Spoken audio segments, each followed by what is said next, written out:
Mourinho resmen Real Madrid'de ve ilk olarak hangi bölgeye transfer istediğini söyledi. Mbappe'den takım arkadaşlarına büyük suçlama. Valverde'nin geleceği ne olacak?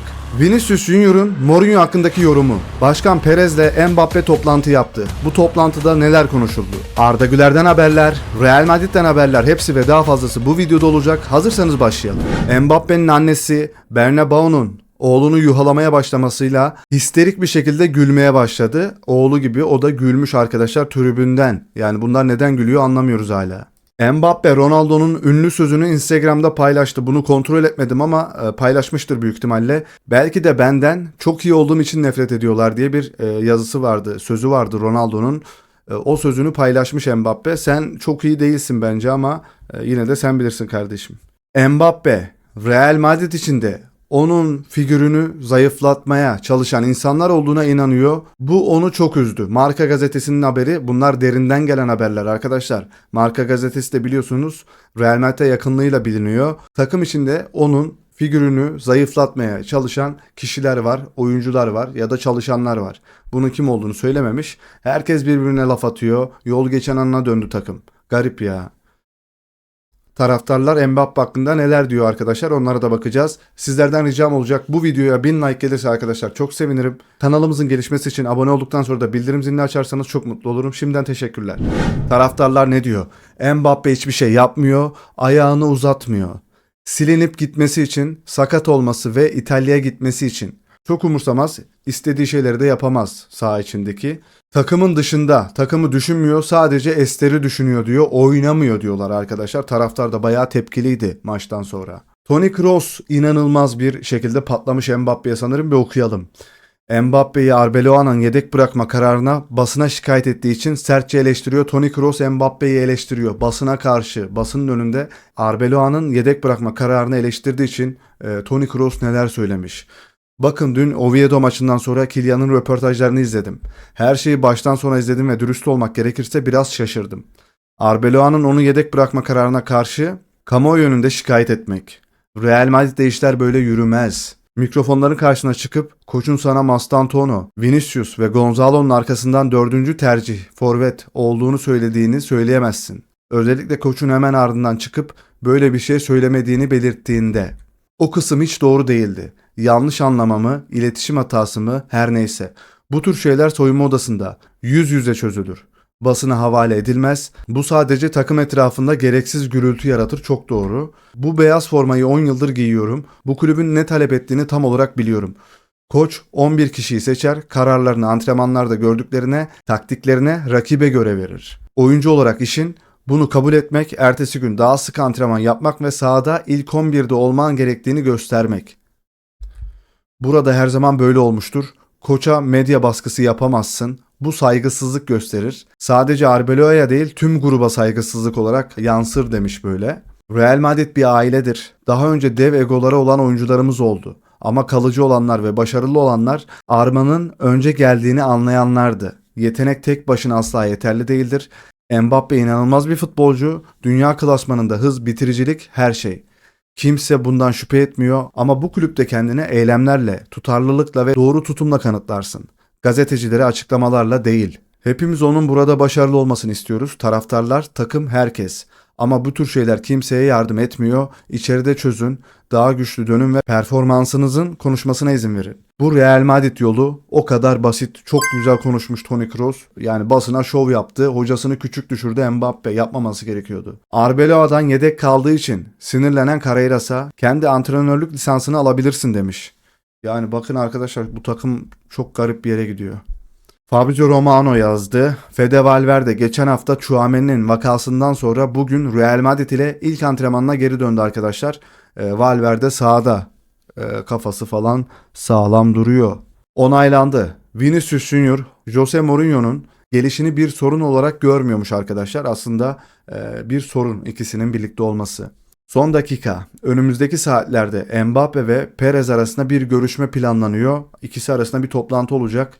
Yapılan açıklamalardan dolayı sanırım Arbeloa şikayet etmiş olabilir. Valdebebas da dün arkadaşlar toparlanma antrenman seansı vardı. Toparlanma antrenmanı yaptılar. Yani toparlanma derken fiziken diyorlar da bunların hiçbir şekilde hiçbir türlü toparlanamaz bunlar. bir garip bir açıklama gördüm. Türkiye Futbol Federasyonu Başkanı Hacı Osmanoğlu, Dünya Kupası finalinde İspanya ile oynamak ve intikam almak istiyorum demiş.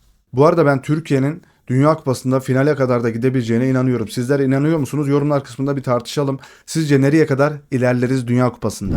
İspanya'nın 2026 Dünya Kupası kadrosunun son olarak şu şekilde açıklandı. Bazı ana adaylar resmi olarak dışarıda bırakıldı. Kimler çıkmış? Nico Williams gidemiyor, Pedro Porro yok, Kadayıf Carvalho yok, Merino yok, Morato yok, Carreras yok ve diğerleri de yok arkadaşlar. Gonzalo Garcia, Real Madridli futbolcu, İspanya milli takımına ilk kez çağrıldı. Helal olsun çocuğa. Gitti. Ama onda ben bir şey yapabileceğini çok da düşünmüyorum. Son haftada bir tane gol atmasına rağmen biraz tutuk çocuk ya. Onun daha hırçın olması gerekiyor. Anket: fırsatın olsa Vinicius'u Kvaratskhelia ile değiştirir miydin? Ben buna bir şey daha ekliyorum. Vinicius'un yerine Kenan Yıldız'ı mı alırdın, Kvaratskhelia'yı mı alırdın? Yorumlar kısmına bir yaz bakalım. Flash haber: Jose Mourinho Real Madrid'e geliyor. Karar artık alınmış durumda. Marca gazetesi yazıyor. Real Madrid'e hayırlı olsun diyeceğim. Hayırsız mı olsun, hayırlı mı olsun? Jose Mourinho geldi. Jose Mourinho neyse ismi artık. Arkadaşlar, Mourinho Real Madrid'in transfer penceresinde söz sahibi olacak. Uzun bir yaz olacağı kesin, Marca gazetesi yazdı. Yarın bir günü açıklanır arkadaşlar. Real Madrid Mourinho'nun koçluk kariyerindeki son durak olacak arkadaşlar. Fabrizio Romano yazmış. Biz de onların yalancısıyız. Mourinho Real Madrid'de ilk olarak kim istiyor, hangi bölgeye transfer istiyor demiştik. Stoper transferi yapmalarını istemiş arkadaşlar. Jose Mourinho doğru yere el attı şu an ama forvetten de 1-2 kişiyi göndermesi gerekiyor. Real Madrid'in defansı çöp. Komple değişmesi gerekiyor bence de. Mourinho, Mbappe'nin Arbeloa hakkındaki yorumları üzerine bu canımı acıtıyor çünkü Arbeloa bir arkadaşım ama bu bir teknik direktörün hayatı. Mbappe, Arbeloa'nın kendisine Real Madrid'de 4. tercih edilen forvet olduğunu söylediğini belirtti demiş. Mbappe'nin yanında gibi gözüküyor. Hidesema Morita, Portekizli teknik direktör, Mourinho'nun Real Madrid'e geri dönüşü yaklaşırken öncelikli transfer hedeflerinden biri olarak öne çıkıyor. Sporting'in orta saha oyuncusu Mourinho tarafından son derece değerli görülüyor. Portekizli hoca yeni projesinin bir parçası olarak orta sahayı güçlendirmek istiyor. Kenan Yıldız Arda Güler hakkında yorum yapıyor. Arda Güler olağanüstü bir futbolcu. Real Madrid'de önünde parlak bir gelecek var diyor. İnşallah birlikte. Hadi bakalım, seni de bekliyoruz. Valverde Real Madrid'de kalmak istiyor. Satılma kararı verilirse Manchester City ve Paris Saint-Germain devreye girmeye hazır. AS gazetesi yazmış. Sizce Valverde kalmalı mı, gitmeli mi dostlar? Bence kalmalı gibi ya. Arsenal Rafinha için bir hamle yapmayı planlıyor. Eğer Rafinha Arsenal'a giderse Kenan Yıldız'a Barcelona kapısı açılır mı dostlar? Olabilir. Haber: Barcelona, Real Madrid Başkanı Perez'e karşı yasal işlem başlatmayı planlıyor. Perez yakın zamanda Barcelona'nın Real Madrid'den 7 lig şampiyonluğunu çaldığını söylemişti. Bununla ilgili dava edeceklermiş onu. Arbeloa, Ocak ayında Fran Garcia'ya şöyle demiş: benimle oynarken tek bir dakika bile oynamayacaksın. AS gazetesi yazmış. Oynattı ama. Carreras'la tartışınca oynattı ama. Evet, Kenan Yıldız'dan fotoğraflar arkadaşlar. Basketbol topunu elinde çeviriyor ve tabii ki de ona en çok yakışan top futbol topu tabii ki de arkadaşlar. O da umarım güçlü bir şekilde eski formuna döner. Hala biraz form düşüklüğü var Kenan'da da. Milli maçlar yaklaşıyor. Arne Slot, Liverpool tarihinde bir sezonda en çok mağlubiyet alan teknik direktör oldu. Slot 20 mağlubiyet, en kötüsü bundan önce Rafa Benitez 19 mağlubiyet. Slot efekt. Bizim milli kadro ne zaman açıklanacak? Arda Güler'in de fotoğraflarını koymuşlar. Bekliyoruz bakalım milli takımda kimler olacak dostlar. Vinicius Junior sevgilisinden ayrılmış. Sevgilisi Vinicius Junior'u aldatmış. Vinicius Junior da 3 tane mankenle takılmış falan filan, herkes birbirini aldatmış. Bu şeyleri okumayacağım arkadaşlar. Vinicius Junior'un sevgilisi spor hocasıyla aldatıyor Vini'yi. Ortalık karışmış 56. Okuyabilirsiniz, durdurup okuyabilirsiniz, ben okumayacağım. Son olarak da heyecanlı bir şeyle kapatalım dedik. Milli takımımızın ilk 11'i nasıl olur? Can Uzun forvete yazılmış. Kenan Yıldız solda, Arda Güler sağda. Hakan Çalhanoğlu, İsmail Yüksek, Orkun Kökçü yazılmış. Ferdi, Abdülkerim, Demirel, Çelik ve Uğurcan Çakır. Bu kadroyu nasıl buldunuz? Yorumlar kısmına yazın. Evet dostlar, bir videonun daha sonuna geldik. Jose Mourinho gelmiş. Eğer video hoşunuza gittiyse like attıktan sonra lütfen hype hakkınızı kullanmayı unutmayın. Daha fazla video istiyorsanız kanalımıza abone olduktan sonra bildirim zilini açarsanız çok seviniriz. Kendinize çok iyi bakın. Hoşça kalın. Bay bay.